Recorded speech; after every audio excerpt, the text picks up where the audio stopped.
mana kekuatan si kilat teh mana teangan kulit mewek jeung daging anu hipung tulang anu rangusia teangan dewek moal modar ku andika ilmu andika nanaonan kawas kitu patut sia bewok montong sombong sia sakedeung deui andika bakal tilar dunya kuring moal mere ampun deui ka andika lamun andika teu hayang babalik pikir sia rasakeun ieu hiat bersat tobat Sampurasun wargi-wargi Sunda sadayana tepang dangu deui sareng simkuring dina ieu channel. Ayeuna simkuring bade neraskeun hanca carita si Kidang Kilat Jago Tanding. Carios ieu karangan simkuring pribados. Mangganya wargi-wargi Sunda sadayana anu teu acan subscribe di subscribe heula nya channelna supados simkuring dina neraskeun hanca caritana dina ngacaprak ngaler ngidulna leuwih sumanget deui sareng mudah-mudahan sasieur sabeunyereun tiasa ngabebrah manah kaum dangu di mana bae ayana. Tapi sateuacan simkuring neraskeun hanca caritana ayeuna simkuring bade nuhunkeun dihapunten kasadayana kaum dangu di mana bae ayana saupami anu nuju manco ngaraos kirang enak tata bahasa atanapi ucapan-ucapan anu dipidangkeun ku simkuring atanapi dicarioskeun diucapkeun dina ieu carita kumargi. Simkuring mah sanes tukang dongeng ulung tapi tukang ngacaprak ningkah ngaler ngidul sareng deui simkuring mah teu kawas tukang muka carita atanapi maos carita pendongeng-pendongeng anu sanesna maca buku atawa pangarang nulis heula direka dikitu dikieu henteu simkuring mah nya wargi langsung direkam saharita naon bae anu aya dina emutan dicarioskeun digelar diucapkeun dina waktos ngarekam teu aya tulisan-tulisan teu aya buca baca. Jadi hapuntennya wargi-wargi Sunda sadayana saupamina kirang merenah tapi sanaos kirang merenah atanapi ngacaprak oge mudah-mudahan kaum dangu sadayana tiasa kahibur ku carios anu dipidangkeun ku simkuring. Mangga ayeuna cuang kawitanan.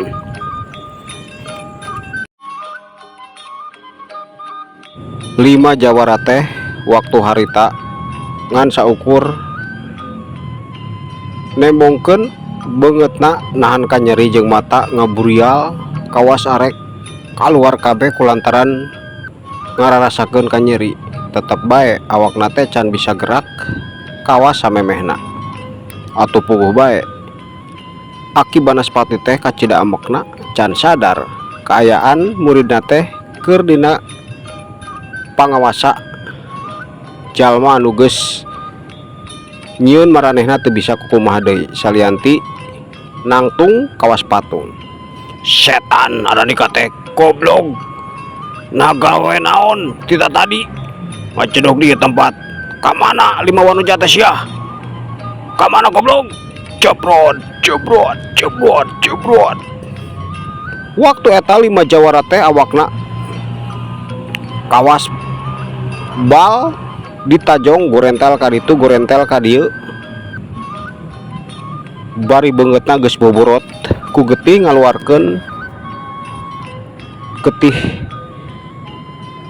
beureum lalambaran tina sungutna kulantaran terus-terusan ditajongan jeung di teh sambarangan najong Aki Banaspati teh sanggeus lila terus-terusan ngamuk najongan bari cocorowokan nyarekan lima jawara. Akhirna mah Aki Banaspati teh sadar kaayaan lima muridna teh teu bisa ngomong boboroting ngomong gerake geus teu bisa edan nah saha anu geus nyieun aranika kawas kieu. Wah waras barang ditiup lima jawara teh langsung cocorowokan ngararasakeun ka nyeri jeung gugurentelan awakna teh ka ditu ka dieu kulantaran ripuh sukutna terus-terusan ngaluarkeun getih matak ngeri keur jalma-jalma anu kurang mental kuat mah. Tapi Aki Banaspati mah waktu eta boro-boroning ngeri atawa gila nempo kaayaan 5 muridna anu terus-terusan ohek-ohekan ngaluarkeun getih lalambaran. Aduh, Aki hampura, Aki hampura, hampura ampun, ulah dipaehan kuring teh, ulah dipaehan Aki ulah dipaehan sabab segala rupana di luar kemampuan kuring limaan Aki. Aduh, sabab anu datang ka dieu jeung mawa 5 wanoja teh si Kidang Kilat Aki, si Kidang Kilat. Ceuk 5 jawara waktu harita langsung ngabejakeun sagala rupana bari ngararasakeun ka nyeri anu geus teu bisa dicaritakeun ku sabab kacida nyerina kawas rek hos paeh maranehna teh dina waktu eta. Si Kidang Kilat anu bener sia. Kunaon manehna bisa datang ka ieu tempat? Setan, setan. Geuningan aing teu nyaho. Eta budak datang ka ieu tempat. Ka mana inditna sia? Ka mana? Ka mana? Jawab sia. Jebrot, jebrot. Aduh, ampun Aki, ampun, ampun. Ulah disiksa deui Aki, ampun, nyeri, nyeri ampun. Kuring cakape mah teu apal Aki, teu apal duka ka mana inditna Aki. Sabab naik maung 5 wanoja teh dibawa ku si Kidang Kilat naik maung Aki, naik maung. Tembal sakabeh murid-muridna waktu eta langsung ngajawab sanajan terus-terusan gogorentelan nahan ka nyeri geus teu bisa dibayangkeun kunaon bae oge bakat ku nyeri. Waktu harita terus-terusan disiksa ku Aki Banaspati. Setan, setan. Aradika kudu tanggung jawab sia. Kudu mawa deui awewe ka ieu tempat. Lamun dina poe putingan bulan purnama Randika teu mawa, modar sia modar. Bawa deui eta awewe ka ieu tempat atawa neangan deui anu sejen. Udang sia udang, areunit gua ti tempat sameme ku dewek di podaran sia. Wah, waras indit sia. Barang tas nyarita kitu jeung niup deui bae kana awak 5 jawara. Atuh sakabehna langsung tingkoneal bari geus teu ngarasakeun ka nyeri saeutik-eutik oge. Puguh bae 5 jawara teh bungah kacida. Aduh Aki hatur nuhun, Aki hatur nuhun, keun eta wanoja teh pasti dicanak deui ku abdi limaan Aki kapayunan Aki. Upami teu tiasa pasti nyanak deui gentosna Aki. Teu keing hariwang Aki, anu penting mah hapunten. Hapunten abdi sadaya ulah dipaehan Aki, ulah dipaehan. Hayang hirup keneh, hayang hirup keneh. Nya Aki hayang hirup keneh. Ceuk 5 jawara waktu eta sanajan geus bungah awakna geus sehat kacida gampangna diubaran ku Aki Banaspati tetep bae ngarasasieun bisi ngan saukur ngabungahkeun hate maranehna geus kitu teh ngadon dipaehan. Ayeuna dewek masih kene mere ampun sabab dewek ngebutuhkeun tumbal. Lamun eueuh lapur sabab dewek kudu saterehna nyampurnakeun kekuatan Batara Karang dina waktuna bulan purnama anu tinggal 2 poe deui. Untung Arandika masih kene boga waktu, lamun henteu yakin ku dewek Arandika teh bakal dipodaran. Tapi awas ya, lamun teu bisa bawa deui eta awewe atawa gantina anu sejen parawan kabeh Andika sakabe moal dibere ampun deui. Modar dina leungeun dewek ayeuna geus indit montong ngacedok di hareupeun dewek deui indit bisi dewek robah kaayaan hati dewek init sia init goblok. Cek Aki Banaspati waktu harita nyarita kitu barijeng ngusir deui atuh 5 jawara teh ting korejat terus laluncat ninggalkeun eta patempatan. Sanajan bingung kudu ka mana neangan deui parawan kulantaran dina pamikiran maranehna bisi Parman teh terus aya di lembur 10 parawan anu samemehna diculik ku maranehna.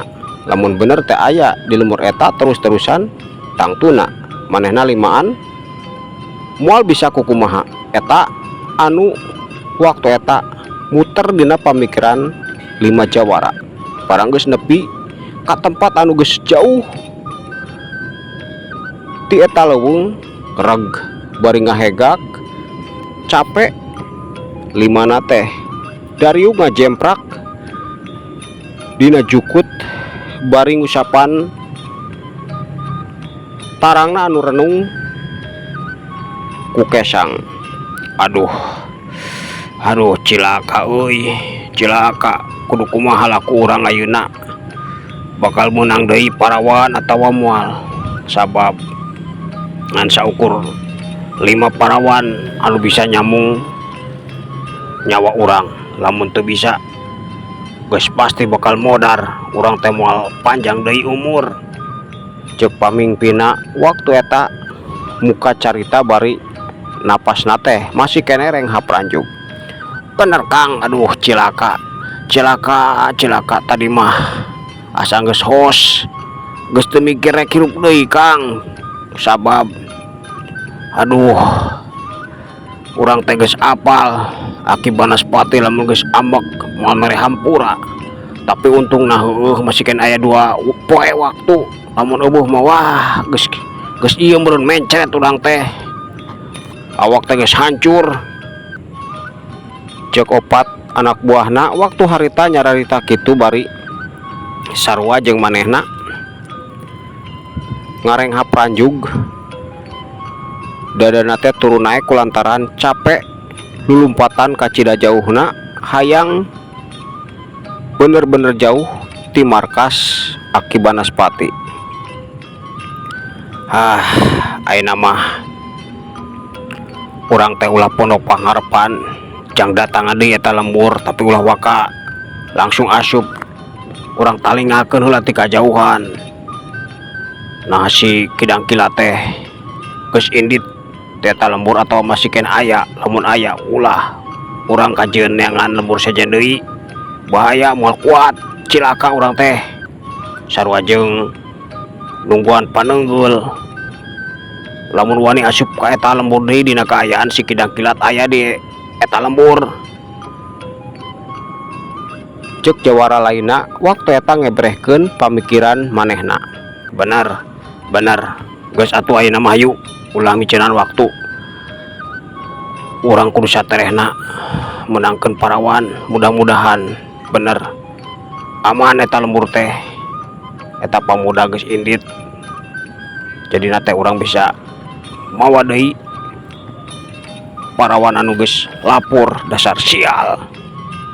Ceuk pamingpina bari nangtung akhirna mah bari terus kutuk gendeng ambek-ambekan kulantaran pagawean gaplah miceunan tanaga akhirna mah ayeuna teh kudu balik deui sabab wajib menangkeun pangganti atawa mawa deui awewe eta ka markas guruna lamun henteu teh yakin maranehna moal bisa ngaharepkeun panjang umur deui. Geus kitu mah limana teh ngagedig leumpang beuki jauh di tempat anu samemehna dipake istirahat.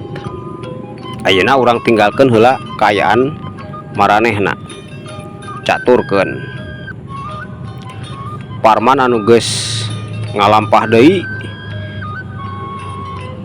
keur leumpang santai seperti biasa teu ngagunakeun kemampuan naon bae oge salianti salengkah-salengkah nuturkeun indung suku keur mikir sapajang jalan teh hayang neangan ki bewok ka mana sabab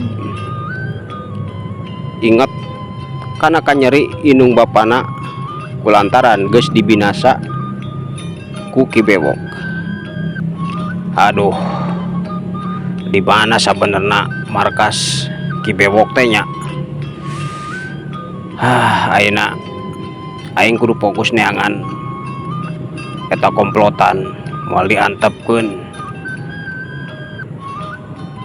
Ku aing kudu disadarkeun lamun henteu awas rasakeun sia Bewok. Ku aing andika bakal ditindak moal dibere ampun. Gerentesna bari terus tonggoy beuki jauh di tempat anu samemehna kumanehna teh dipake istirahat. Barang keur lempang nyantai bari mikiran kaayaan eta, ceulinan terancung ngadenge aya nu keur garelut rame kacida ting corowok. Montong ngaganggu jalan dewek sia, dewek oge boga hak. Montong kayak modar sia, montong ngajago sabab saembara teh bebas keur saha bae oge, nu penting boboga pangarti. Eta anu kadenge ku Parman ting corowok tina sungut-sungut jalma-jalma anu keur garelut. Marbutkeun naon tapi kadengena saembara kitu. Nah saembara naonnya? Gerentesna bari ngariutkeun tarang sakedeung ngajanteng manehna teh can neruskeun lampah kaditu ka dieu kulantaran kacida panasaran. Aing kudu ngadeuketan. Hayang nyaho saembara naon sabenerna anu dipake catur ku maranehna teh. Ayeuna mah mendingan ngadeuketan bae, cogan bae menang laratan halus.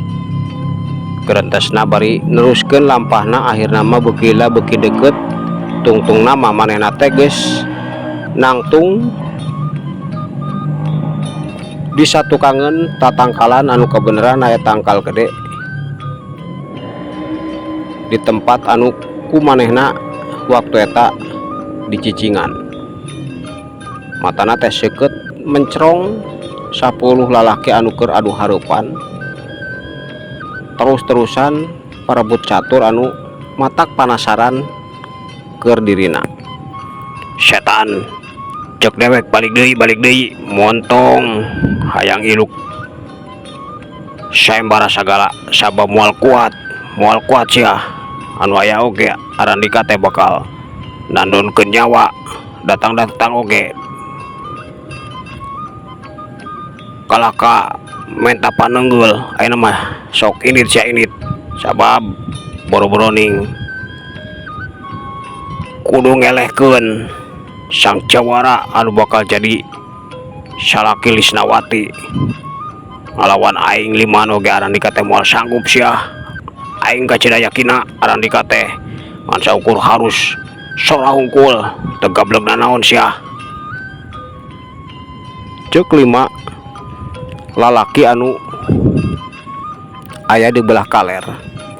Atuh 5 lalaki anu ngadenge caritaan salah sahiji 5 lalaki anu narangtung di belah kaler beuki amek ngabudig-dig ka amekna teh bari langsung mesat bedogna kawas geus teu hayang loba nyarita deui. Setan sia ngahina ka dewek ieu, rasakeun perudak montong diantepkeun jang podaran jalma kieu mah seret kaceleng hiuk leplos corelat hiuk leplos corelat trak celeng 2 bedog lawan 5 lalaki anu aya di belah kaler meceleng sanggeus diketig ku 2 lalaki lawan maranehna. Atuh baturna kacida amokna. Setan ngahina sia montong merasa geus meunang sanajan teu make bedog oge kuring limaan bakal sanggup modaran arandika nu geus wani campelak kakuring limaan kulantaran Arandika teh teu jujur, Arandika teh curang ngadon ngahalangan lengkah kuring limaan anu rek ilu saembara. Eta tandana Arandika teh hiji komplotan anu kudu dibasmi sia. Rasakeun yuh kajeleng hiu leplos cerelat tak tak tak tak dalik dug ceprot dalik dug jalik jug ceprot dalik dug jalik jug. Waktu eta pas diadu peureub jeung peureub mah 10 lalaki teh sarua pada mundur ka tukang aya kana tinu lengkahna nandakeun tanaga maranehna teh saimbang. Atuh Parman waktu eta ngan saukur seuri leutik kulantaran geus bisa nebak bakal naon anu kajadian lamun maranehna maksakeun terus ngalanjutkeun gelutna. Arandika sakabeh montong maksakeun diri, montong cilaka leuwih hade damai beurina oge naon anu keur diparebutkeun ku Arandika. Saembara naon sih cek Parman. Akhirna mah nyarita kitu bari kaluar ti tempat nyumputna. Atuh 5 lalaki anu aya di belah kaler miheulaan ngaliuk bari molotot. Sia-sia ngaganggu kakuring limaan, sia-sia hayang modar atawa batur 5 mangkluk ieu sok maju sia. Ulah disangka dewek tibaan geus eleh acan sia acan. Eta anu dicorowokeun salah sahiji lalaki anu nangtung di belah kaler. Meureunnan eta lalaki teh pamimpin ti opat baturna. Kuring mah lain batur 5 lalaki ieu lain, kuring mah keur nyaba kebeneran liwat ka ieu tempat ngadenge Arandika sakabeh keur ting corowok geuningan karelut ngadon ngarebutkeun paesan kosong. Sabab naon anu direbutkeun ku Arandika sakabeh saembara. Memang aya saembara naon jeung naon anu disaembarakeun teh kisanak coba ngomong atawa bere nyaho kuring hayang apal kuring penasaran cek Parman. Akhirna mah saenggeus ngajawab pertanyaan eta lalaki langsung malik nanya, nanaonan sia hayang nyaho sagala. Andika mah teu pantas sia, indit bae leuwih hade indit sia bisi modar. Sabab geus pugu tah 5 mangkluk oge ku dewek di halangan teu meunang asup kalebur eta. Sabab Andika mah teu pantas indit sia indit bisi dipodaran ku dewek sia. Cek salah sahiji ti 5 lalaki eta morongos kitu. Atuh 5 lalaki lawana anu titadingan saukur cicing akhirna manyarita, Andika bener-bener jalma aredannya geus ngalarang kuring limaan tu pegah pugu aina oge ngalarang si Ujang anu can puguh niatna naon hesena ngajawab. Si Ujang teh ukur nanya saembara teh aya di mana jeung naon anu saembarakeun. Ieu ku kuring dijawab, Ujang anu keur disaembarakeun teh hiji wanoja kembangna lembur anu aya paguron Gagak Bodas. Jeung deui kabeneran eta wanoja teh anak pupuhu paguron Gagak Bodas ngaranna teh Lisnawati. Keur disaembarakeun saha anu bisa ngelehkeun sakabeh patandang anu ilu kana saembara jadi nomor hiji, jadi pangjagona pilih tanding eta anu bakal jadi salakina. Tah eta sing hayang apal mah Ujang. Jadi nate sahabat bebas ilu anu penting maboga ilmu silat bisa ngelehkeun sakabeh patandang rek ti kalangan biasa rek nu beunghar rek nu ripuh rek nu pecak cik paribasana bebas nu penting mah bisa ngelehkeun sakabeh patandang jadi nomor hiji tapi geuningan ieu 5 mangkluk teh teuing kunaon ka akang limaan ngadon ngahalangan ulah asup padahal mah akang limaan teh rek daftarkeun diri sugan bae aya milik ujang ceuk 5 lalaki anu jadi lawan 5 lalaki anu narangtung di bulah kaler waktu eta langsung ngabejakeun sagala rupana atuh Parman teh samemeh nyarita teh ngahuleng sabab ngadenge anu keur direbutkeun hiji wanoja anak pupuhu Gagak Bodas manehna teh asa pernah ngadenge ngan di mana paguron Gagak Bodas waktu eta ngadadak poho. Oh jadi gitu Kang, hatur nuhun atuh ayeuna mah tos akang ulah ngalawan jalma anu edan kieu keun antepkeun eta teh cara jalma licik hayang menang bung ngalakukeun cara anu bener hayang ngurangan lawan-lawan eta teh pastina oge aya komplotanana tapi kuring kacidayakina ye jalma teh aya nu nitah lain kitu woi lain kitu bocokok cek Parman waktu eta langsung nyarita kitu bari nyebut anu tangtuna mah sebutan matak nyeri keur 5 lalaki anu aya di belah kaler setan ngahina sia budak montong diantepkeun eta mangkluk teh podaran jang podaran sarua jeung 5 mangkluk anu geus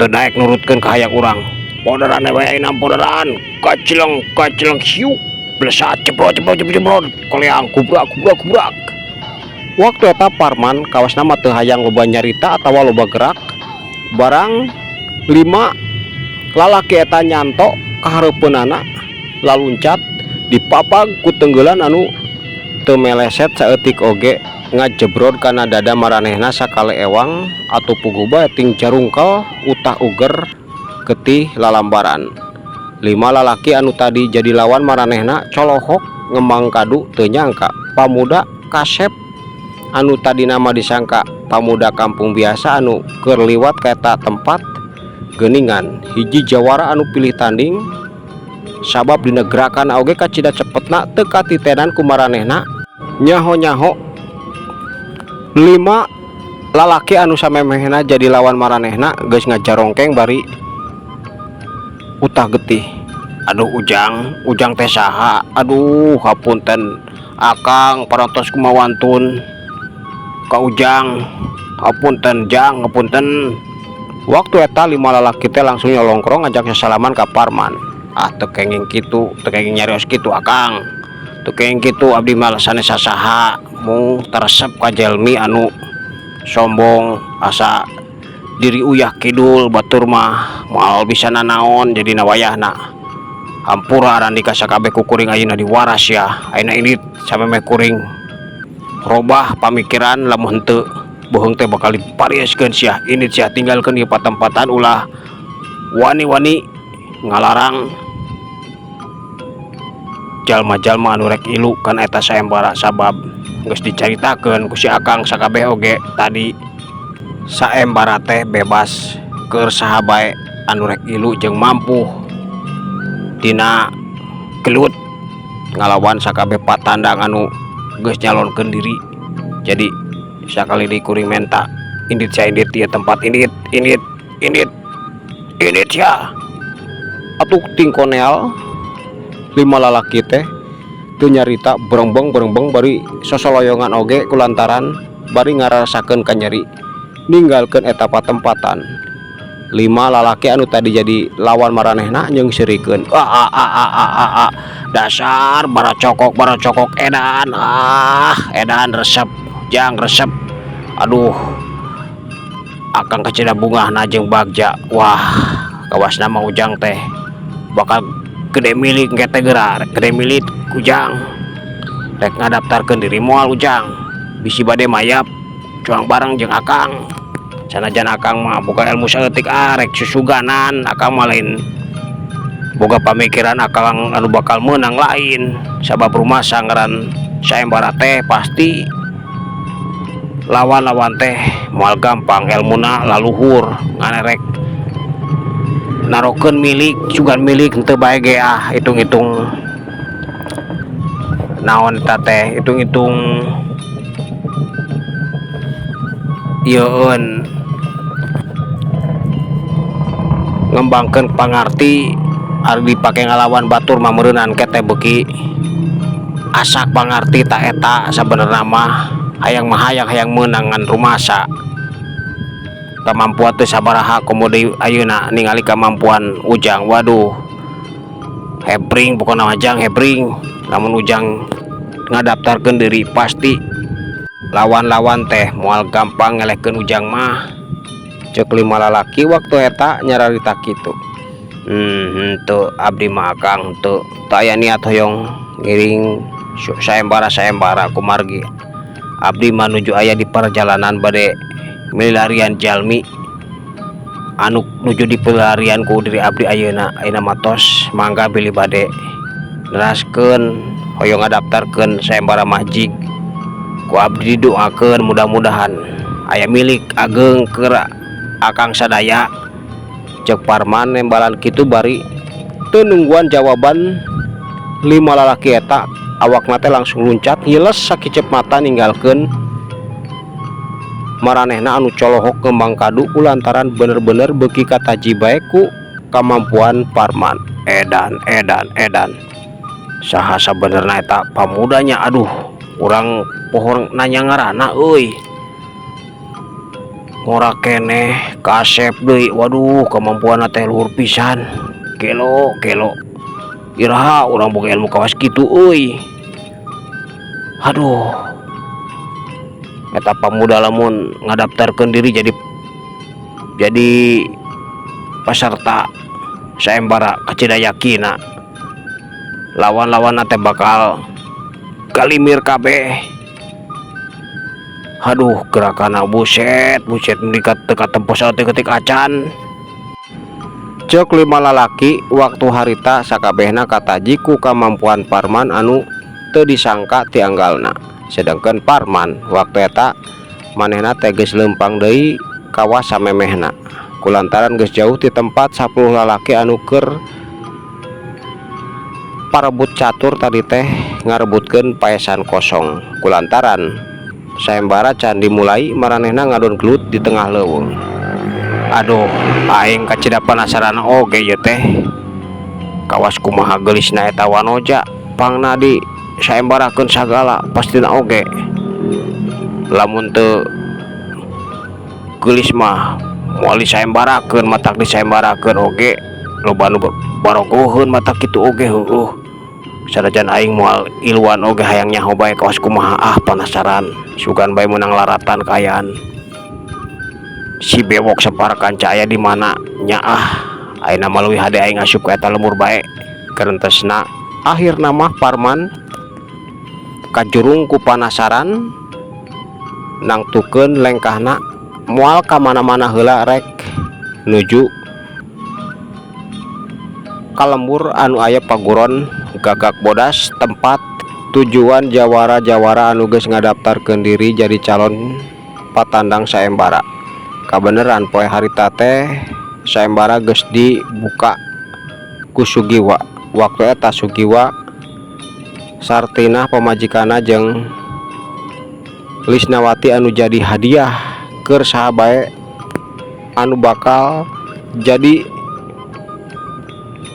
jawara nomor hiji pilih tanding anu mampu ngelehkeun sakabeh lawan-lawana geus ditembongkeun moronyoy kacida geulisna. Atuh sakabeh jawara teh beuki sumanget bae kulantaran sarua hayang menangkeun eta wanoja ngan Ki Bewok anu diuk di tempat khusus manehna teh muterkeun tutupanana ka sakabeh jawara-jawara anu geus kumpul dina pamikirana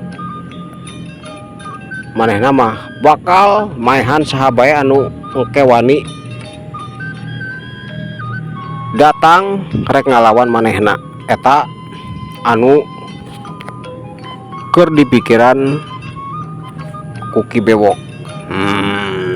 Awas ya, Arandika bakal modar kabeh dina leungeun dewek, sabab sabae anu wani camplak hayang gelut jeung dewek moal dibere ampun deui bakal dipodaran sia. Gerentesna bari terus-terusan tutupan teh muterkeun ka sabudeureun tempat anu dicicingan ku jawar-jawara anu geus siap karelut. Telila Sugiwa tenangtung kulantaran geus waktuna ngamimitian sakabeh jawara ti mimiti nomor 1, nomor 2 jeung saterusna nembungkeun wewesen maranehna sakabeh. Bapak-bapak, ibu-ibu saderek sadayana, tos waktosna ayeuna teh acara dimimitian. Mangga simkuring moal seueur saur deui sok sumangga ka jawara atanapi ka pendekar-pendekar nomor 1, nomor 2, nomor 3 jeung saterasna nguntuy. Mangga gera mimitian sok asup ka pakalangan. Ayeuna nomor 1 sareng nomor 2 heula. Mangga gera lebet mangga. Kakara oge Sugiwa cacap nyarita kitu kajeleng. Dua jawara teh geus laluncat ka pakalangan. Ayeuna geus pahareup-hareup bari silih pencrong ngabar kakuatan pangabaran anu dipiga boga ku maranehna. Nah geus siap adi kemudar dina leungeun dewek sia. Lamun geus siap sok maju sia maju, bakal dipariskeun beuh teh ku dewek ayeuna keneh. Cek salah sahiji jawara nyarita kitu. Rangu geuningan sungut sia teh rangu tapi hanjakal. Sungut sia jeung kanyataanna moal sarua. Sabab Andika anu bakal modar dina leungeun dewek ayeuna sia. Yuh rasakeun, siat kajelang blesat hiu leplos jebrot dalidug calijug jebrot. Waktosna ka Bujang Seep cag urang kantunkeun heula cariosna dukikeun ka dieu kumahanya kaayaan saembara teh. Nah bakal dimeunangkeun ku Ki Bewok jeung deui Ki Bewok teh bakal sanggup maehan sakabeh jawara anu jadi saingan manehna. Insyaallah kapayuna ku simkuring diteraskeun deui sapunya repegat simpai paturai patepang deui. Mangga permios.